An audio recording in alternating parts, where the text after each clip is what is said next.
Shalom saudaraku, jumpa lagi dalam Suara Gembala. Saudara, kali ini saya akan mengajak saudara merenungkan akan sebagian dari kata-kata perpisahan dari Samuel dengan bangsa Israel. Jadi judul perikopnya ada di dalam 1 Samuel 12. Samuel minta diri kepada bangsa itu. Mengapa dia minta diri? Karena bangsa Israel mendesak Samuel minta raja. Dan itu sebuah pergumulan yang berat karena Samuel tahu itu bukan kehendak Tuhan. Rencana dan kehendak Tuhan adalah menjadikan akan bangsanya, umat pilihannya Israel ini menjadi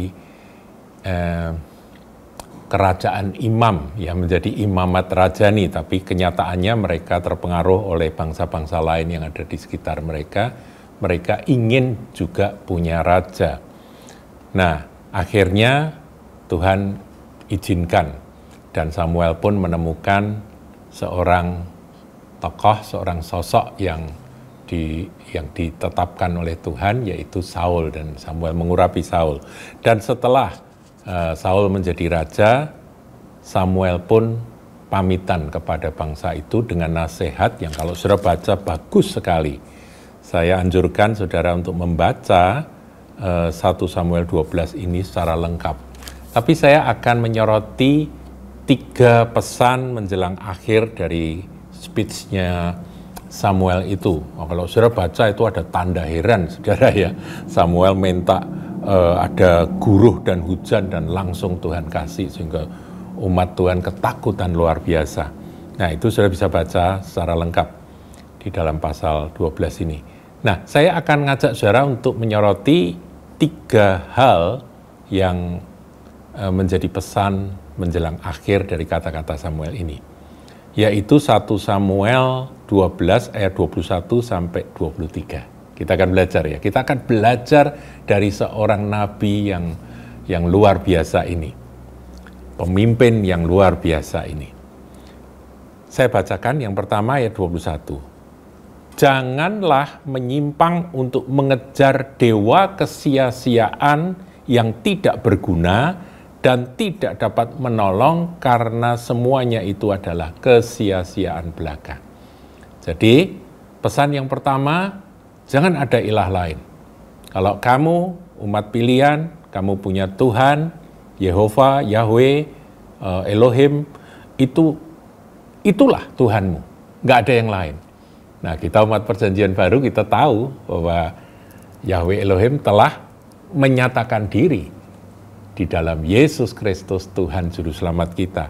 Jadi kalau pesan ini kita ambil dan kita terapkan pada kita umat perjanjian baru, ya sudah, hanya Yesus saja. Saudara sudah percaya Yesus, sudah menerima Dia sebagai Tuhan dan Juru Selamat, dan saudara sudah menjadi pengikut Dia, memikul salib, menyangkal diri, ikut Dia setiap hari, sudah hanya Yesus saja. Jangan ada akan dewa-dewa kesia-siaan yang lain. Semua masukan, cobalah dengan cara ini, cara itu. Kamu coba pakai ini, pakai itu. Stop semuanya. Aku telah memilih, atau lebih tepat dipilih oleh Yesus, dan aku milik Dia dan Dia milikku dan tidak ada yang lain. Ini pesan yang pertama, saudaraku, dari Samuel. Ya, Samuel hidup perjanjian lama, saudaraku. Kita terapkan itu dalam perjanjian baru. Kemudian yang kedua, itu ayat 22.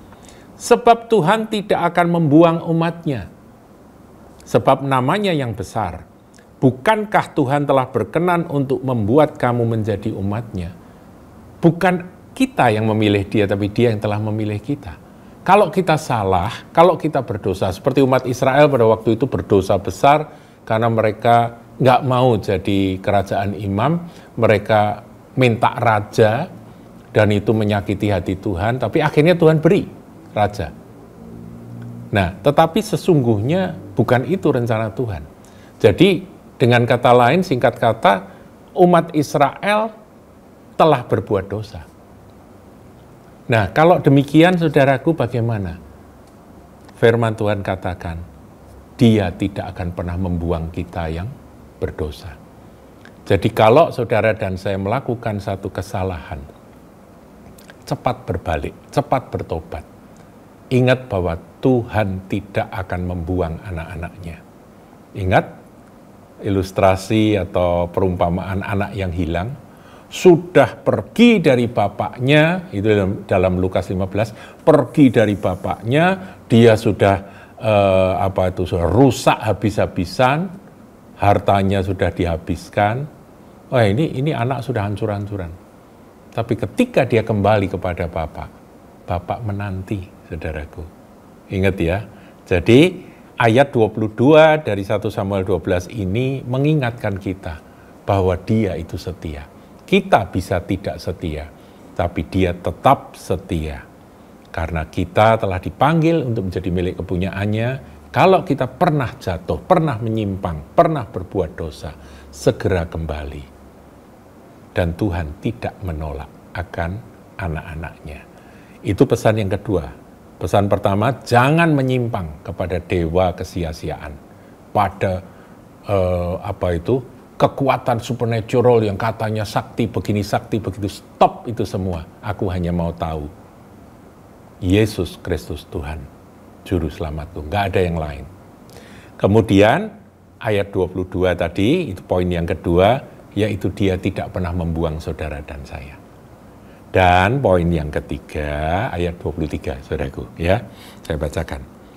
Mengenai aku, kata Samuel, jauhlah daripadaku untuk berdosa kepada Tuhan dengan berhenti mendoakan kamu. Umat Israel ini degil hati, tegar tengkuk itu sejak zaman Musa, saudara.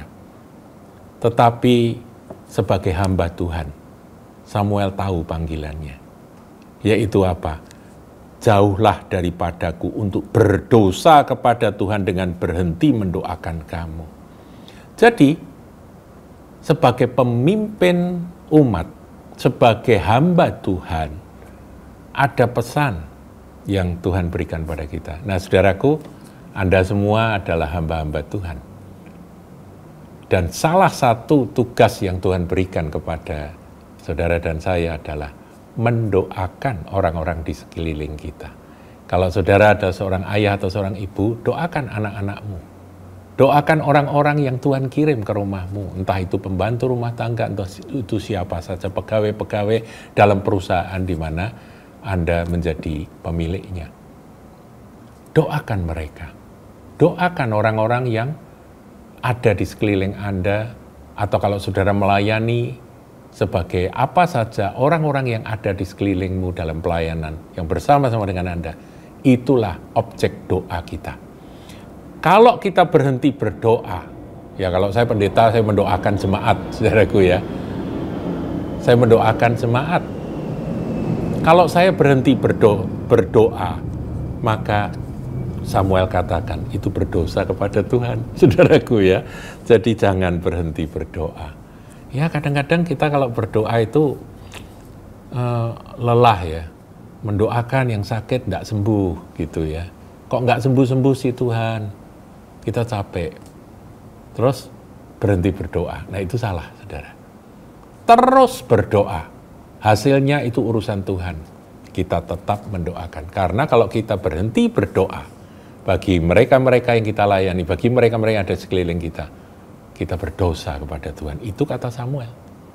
Saya ulangi, mengenai aku, jauhlah daripadaku untuk berdosa kepada Tuhan dengan berhenti mendoakan kamu. Loh, apa umat Israel benar jalannya, jalan hidupnya? Enggak, saudaraku. Mereka berontak, mereka aneh-aneh, mereka degil hati, mereka keras kepala, mereka tegar tengkuk, ya. Tapi Samuel mendoakan. Karena itu panggilan dia sebagai hamba Tuhan. Nah, saudaraku, kemudian poin yang kedua, aku akan mengajarkan kepadamu jalan yang baik dan lurus. Sebagai hamba Tuhan, Samuel punya tanggung jawab. Saudara sebagai ayah, sebagai ibu, anak-anak Anda ada tanggung jawab Anda. Cucu-cucu Anda menjadi tanggung jawab Anda. Dalam pelayanan, orang-orang yang di sekeliling Anda adalah tanggung jawab Anda. Sebagai ketua M3, saudara, para anggota M3 adalah orang-orang yang ada di dalam tanggung jawab untuk Anda doakan. Siapa lagi, saudaraku? Siapa saja. Kalau beban itu Tuhan taruh, doakan mereka. Dan jangan putus-putusnya. Doa yang tak henti-henti. Hasilnya itu urusan Tuhan. Tapi Tuhan mencatat setiap doa yang tulus yang saudara lakukan. Dan itu akan menjadi upah bagi kita di kekekalan kelak. Tuhan Yesus memberkati.